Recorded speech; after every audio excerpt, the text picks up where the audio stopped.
First, let me take a second and thank you for watching this sermon video. If you haven't already, you might want to hit the subscribe button so that you'll be notified anytime we put out new content. But I also want to encourage you that if you're ever in the Dallas or the Plano area, we would love for you to come and be our guest at the Church of Christ on McDermott Road. This lesson that you're about to watch is all about the story of Nehemiah.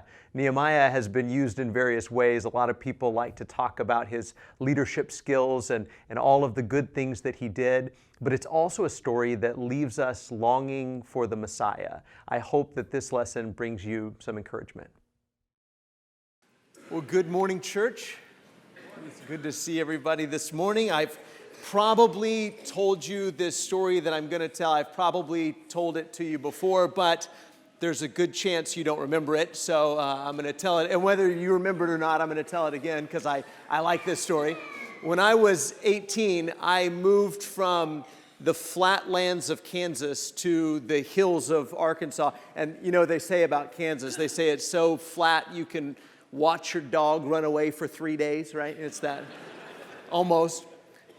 And I moved to the hills of Arkansas, and within a week of living there, I went with the family from church on a hike in the hills, and we got lost. When I go back to Hot Springs, they always still give me a hard time about that event. But we got lost in the hills, and before long, we found this gravel road, and we thought, the hope and the expectation was, if we just follow this gravel road, eventually it has to lead to a bigger road, like the highway that we came in on and where we parked the car. So we kept thinking that this gravel road would eventually lead us to the highway, but there were hills, of course, all the way. And so we thought every time we would climb a hill, we thought, surely this is the one. This is the hill, and when we get to the top, we'll be able to look down, and we'll see the highway, and everything will be okay, and we'll be fine. We can find the car. We can find somebody to take us back. And so we'd climb a hill, and we get to the top, and all we could see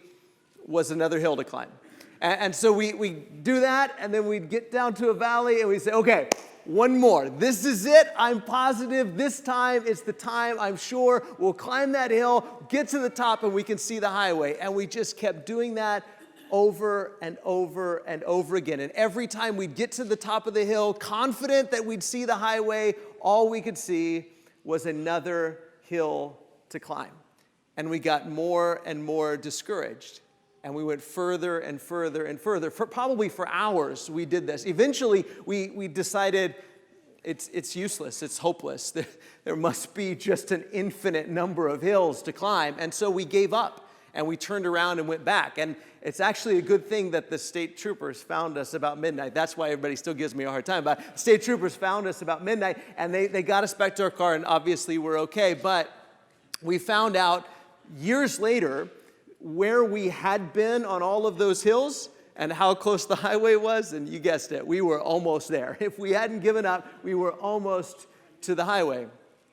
But you know, when I think about that story, I think about how similar that is to life. We feel that way about so many things, don't we? The laundry is one of those things. You know, you think, I'm almost done, this is it, last load, and then as soon as you're done, you think, man, there's more to do.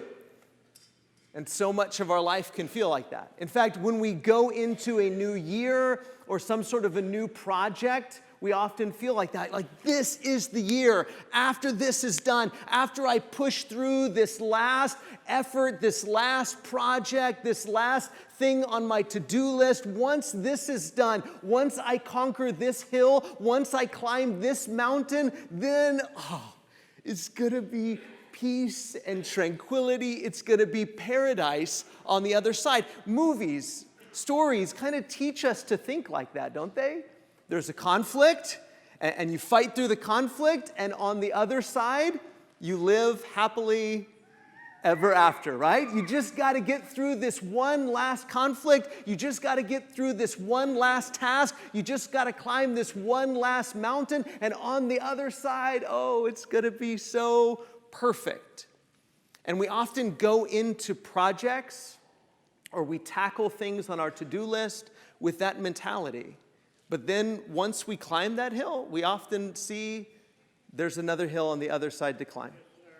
And then we climb that hill and we figure out there's another hill on the other side to climb. and we can get incredibly discouraged, can't we?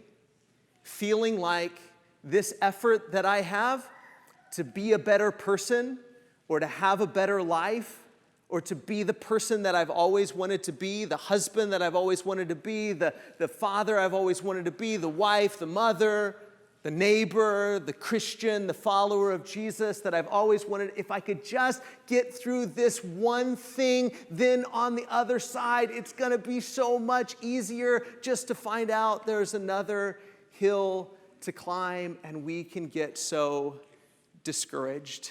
And I want to encourage us this morning. I want to encourage us, one, by, like we talked about last week, we're not the only one to feel that way. When I think about this, I think about the Jews that came back from captivity. Remember, they were carried off to Babylon in captivity. Jerusalem was destroyed, and they stayed in captivity for a while, a couple generations, and then they got to come back. Cyrus says you can go back, and Zerubbabel led the first group of exiles back to Jerusalem. And I just know that Zerubbabel must have felt like, okay, once the temple is rebuilt, then that's sort of the last little bit of our punishment will be over. And on the other side of the temple being rebuilt, after we climb that mountain, after we climb that hill, on the other side, we'll have the life that we've always wanted. We'll live happily ever after. But Zerubbabel figured out pretty soon, even after that mountain was crossed, there was another mountain to climb. And then Ezra brought back a group of exiles from Babylon back to Jerusalem. And I'm sure that Ezra thought, I've got the law, I've got the Torah of God, the law of Moses. And once the people hear it, and once the people respond to it, and we cross that mountain, then on the other side, we'll live happily ever after. And after he climbed that mountain, he figured out there were more to climb. Nehemiah must have thought that once we get back, and he led a group back to Jerusalem, and he thought once the walls are rebuilt around Jerusalem, once we cross that mountain, then on the other side of that, we'll live happily ever after. But what they didn't know, and what we know now in retrospect, is that they would end up waiting. The Jewish people would end up waiting 400 years for the Messiah to come. And now, even though the Messiah has come, they're still waiting to do and mountains to cross. But I think we can find a lot of encouragement in this story. So we're going to look specifically at the Nehemiah part of the story. We talked last week how Ezra and Nehemiah were part of the same book originally. But Nehemiah, the book starts out by telling us that he is the cupbearer to the king, King Artaxerxes. He has an incredibly important job, and he asks about the exiles. He's living in Babylon, and he asks about the exiles that have gone back to Jerusalem. Now, you may not realize this, but it's been 90 years since the first wave of exiles went back to Jerusalem. And you'd expect, right? I mean, imagine yourself, you're living in a foreign land, and your exile, you feel like it's about to be over. All of our prayers are about to be answered. God's going to gather everybody back home, and it's going to be this new golden age of Jerusalem, and things are going to be great and wonderful and awesome. And it's been 90 years since the first group went back. And Nehemiah asks, how are things going? How are things in Jerusalem? Tell me what it's like there.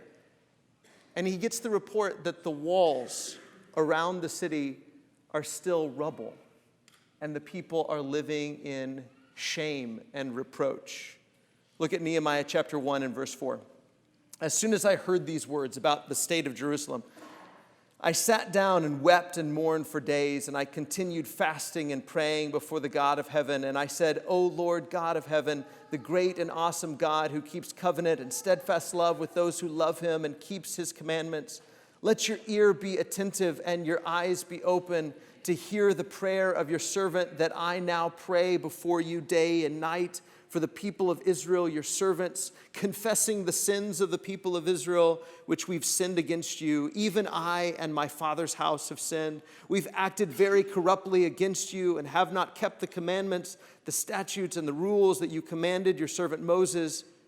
And then he prays to God, asking him to remember the promises that God has made to the Jews and the promises that Nehemiah is holding on to, and this will show you his heart. He says, remember the word that you commanded your servant Moses, saying, if you're unfaithful, I will scatter you among the peoples. And Nehemiah is saying, yeah, that's what's happened. We were unfaithful, we disobeyed, and so you scattered us among the peoples. But if you return to me and keep my commandments and do them, though your outcasts are in the uttermost parts of heaven, from there I will gather them and bring them to the place that I have chosen to make my name dwell there. Nehemiah says, remember the promises that you made, that if we disobey, you'll scatter us, you'll disperse us in the nations. And that's what's happened. But we want to return, and we want to be gathered, and we want to keep your commandments, and we want all of these promises to come true. He says, they are your servants and your people whom you have redeemed by your great power and by your strong hand.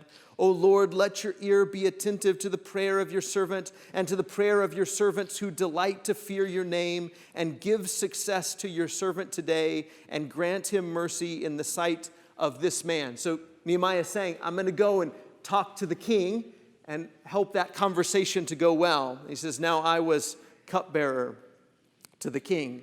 And if you know the story about Nehemiah, you know that the king is totally receptive to his request to go back to Jerusalem and to start rebuilding the walls. And he sends Nehemiah back, and he takes men and takes supplies, and he goes and he starts rebuilding the walls. And of course, they face all kinds of opposition from people like Sanballat and Tobiah, and they have to struggle through that. But all the while, again, if your mind is trained by other stories, you think, okay, yes. If you don't know how this story is going to end, you think, yes, Nehemiah, you're almost there. You're almost there. If you could just get these walls rebuilt, if you could just get through this project, if you could just climb this mountain, if you just get over this last one, I'm sure that on the other side is paradise. I'm sure that on the other side is your happily ever after.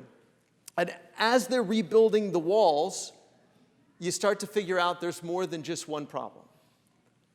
In fact, Nehemiah finds out that some of the nobles amongst the Jewish people are oppressing their poorer Jewish brethren. Look at Nehemiah chapter 5 and verse 6. He said, I was very angry when I heard their outcry and these words. So I took counsel with myself, and I brought charges against the nobles and the officials. I said to them, you're exacting interest each from his brother. And I held a great assembly against them. Of course, the law of Moses had told them, don't charge your brothers and sisters interest. If you loan them something, loan it to them, but don't charge them interest. And said to them, we, as far as we are able, have bought back our Jewish brothers who have been sold to the nations, but you even sell your brothers that they may be sold to us. We're trying to get rid of and be free of being slaves, and now you are enslaving each other. They were silent and could not find a word to say. So I said, the thing that you're doing is not good. Ought you not to walk in the fear of our God, to prevent the taunts of the nations of our enemies? Moreover, I and my brothers and my servants are lending them money and grain. Let us abandon this exacting of interest. Then he says in verse 11, return to them this very day their fields, their vineyards, their olive orchards, and their houses, and the percentage of money, grain, wine, and oil that you have been exacting from them. And the nobles surprisingly say, you're right. We shouldn't have been doing that. And they start to reform and change what they're doing. And so he kind of gets through that obstacle and climbs that mountain. And then in chapter 6 and verse 15, so the wall was finished on the 25th day of the month of Elul, in 52 days. 52 days? Wow. The walls have been, since they came back, it's been 90 years of these walls being in rubble. Well over 100 years since Nebuchadnezzar tore down Jerusalem. And these have been in rubble. And in 52 days, they rebuild the walls. And when all our enemies heard of it, Nehemiah says, then all the nations around us were afraid and fell greatly in their own esteem, for they perceived that this work had been accomplished with the help of our God. God is with them. And again, if you just kind of think about the way stories normally go, you think, this is it. This is it, Nehemiah. It's all about to come true. The temple is here, and now the walls are here, and people are starting to respond to the law, and things are going to be good now. This was the last obstacle. This was the last hill to climb. Once you get through this, everything is going to be happily ever after. And so, of course, they celebrate the building of the walls. They realize that they hadn't been celebrating things like the Feast of Booths, and so they celebrate the Feast of Booths. They confess their sins. They make a covenant with God. And then there's sort of a break, and 12 years go by. Nehemiah goes back to Babylon, back to the king. But then he hears, back in Jerusalem, there are more problems. He hears that Tobiah, one of the enemies that they've been dealing with through the whole story, actually has a room in the temple, and he's living in the temple. And so Nehemiah comes back and he throws him out. The priests and the Levites were not being taken care of, so Nehemiah deals with that. People were working on the Sabbath day, and so Nehemiah deals with that.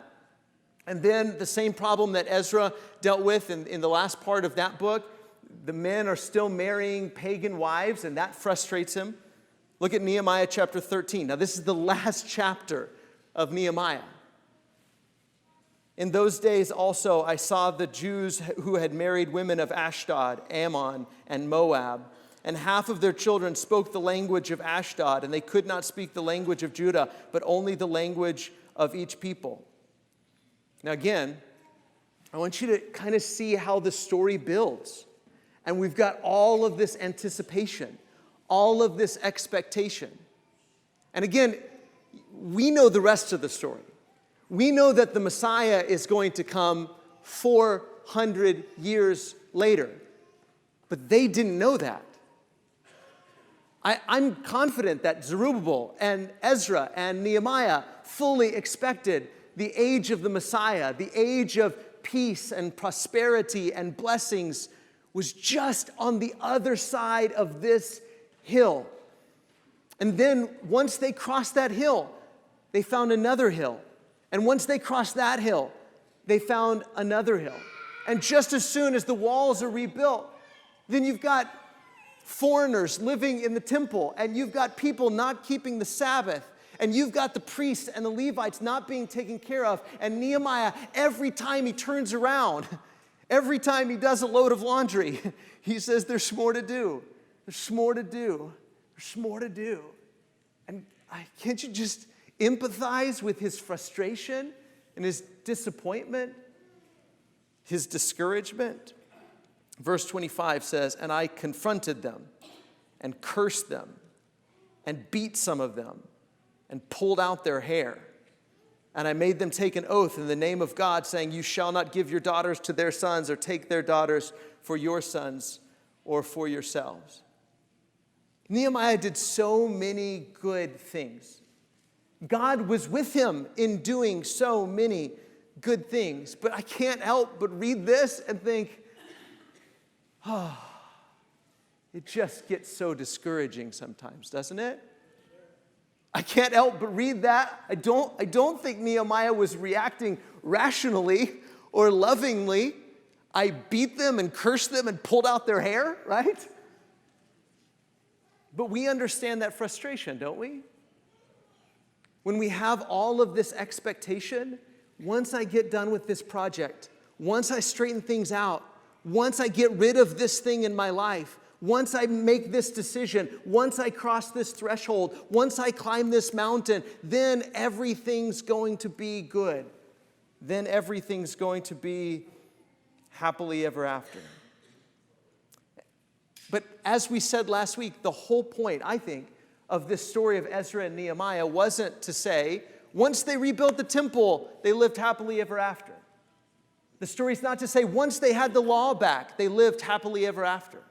The story's not to say, once they rebuilt the walls, they lived happily ever after. The story's not to say, once they had Nehemiah to come and clean things up and pull people's hair out, they lived happily ever after.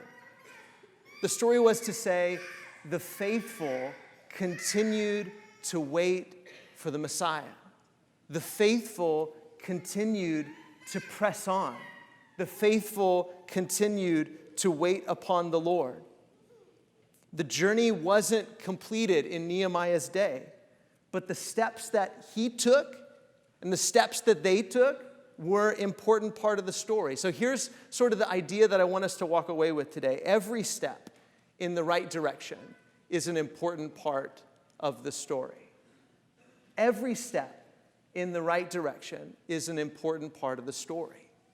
We might think before we take our next step, we might wrongly think this is the last step. This is the final step. This is the year. This is the decision.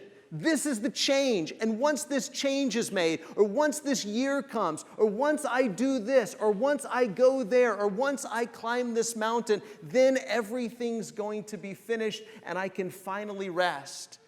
That may not be true. It might be true. This might be the final step, the last step of the journey, but it might not be. You might get to the top of this hill and find that on the other side, there's another hill to climb, but don't be discouraged. Don't be discouraged. What Nehemiah did, what he accomplished with the help of God. It was an important part of the story. It wasn't the last step of the story.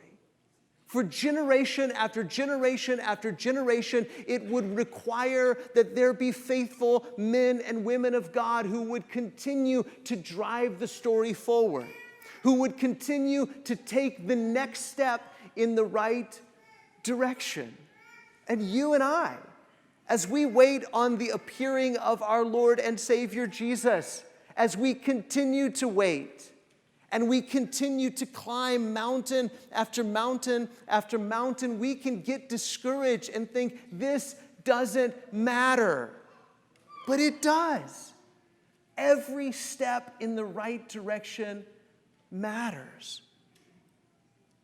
Every change that's a good change of eliminating something bad in your life or adding something good in your life, or changing something that needs to be changed. It might not be the final step that needs to be made, but it's an important step. Sometimes we look ahead and we think, I just have so much changing to do. There's so much more that I need to accomplish, and I just don't know what to do or where to go. The answer is just take the next step. Just do the next right thing. It might not be the final step, but it's an important step in your story and in our story. And know that as you take that next step, as you take any step in the right direction, you do so with God, just as Nehemiah went with God. You have even more confidence, even more assurance that the Spirit of God fills you and goes with you. And you and I go together with God and with each other. I don't know how many more steps are left in your journey. I don't know how many more steps are left in my journey. When I think ahead and I think of all the things I want to accomplish and the man I want to become, but I'm not yet, it can get overwhelming. And it's encouraging to me to know that, Wes, just take the next step. And as a congregation, there's a lot more that we have to accomplish together, but we do it together and we take this next step together. And maybe there's somebody here this morning and you're thinking about a next step that you need to take. It might be being baptized into Jesus. That won't be your last step. It might just be your first step. And as you take that step into the water, and you're raised up to a new life, you just have to keep moving forward. Maybe there's somebody in here, and maybe you're struggling with something. Looking at things, or watching things, or talking to somebody, or having a relationship that you know is not right or good, and it needs to be eliminated from your life. Don't fool yourself into thinking that once you take that step, everything will be easy and you'll live happily ever after. It might not be the final step, but it's an important one. You can't get to where you need to go until you take that step that you know you need to take. There might be some good habits that you need to incorporate in your life. Don't fool yourself into thinking that if you take that step and you start reading your Bible daily, everything's just going to be easy and live happily ever after. It might not be the final step, but it's an important step. It's an important step in your story. And together as a church family, as we walk together, as we cross new thresholds, as we make decisions together, we're not fooling ourselves into thinking this is the last mountain we'll ever have to climb. There'll be more struggles. There'll be more battles. There'll be more mountains to climb, but we will take those steps together with God and with each other. You don't have to take that next step alone. So if we can help you to take your next step, whatever it may be, we would love to do that. Visit with our shepherds. Pray with them after service in the prayer room, or right now you have this opportunity to come forward as we stand and sing.